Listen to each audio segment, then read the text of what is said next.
நாமத்தினால் நீங்கள் எதை கேட்டாலும் அதை நான் உங்களுக்கு செய்வேன் என்று.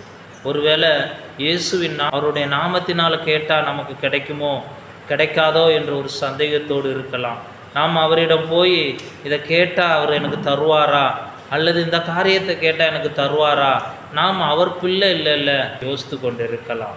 அழகாக ஆண்டவராகி இயேசு கிறிஸ்து சொல்லியிருக்கிறார், வியாதியோடு நீ இருக்கும் பொழுதும், அல்லது கடன் பிரச்சனையோடு இருக்கும் போதும், தேவைகளோடு இருக்கும் பொழுதும், பலவீனத்தோடு இருக்கும் பொழுதும், இயேசு என்னும் நாமத்தின் நிமித்தம் நீ எவைகளை கேட்கிறாயோ அவைகள் எல்லாவற்றையும் பெற்றுக்கொள்வார்.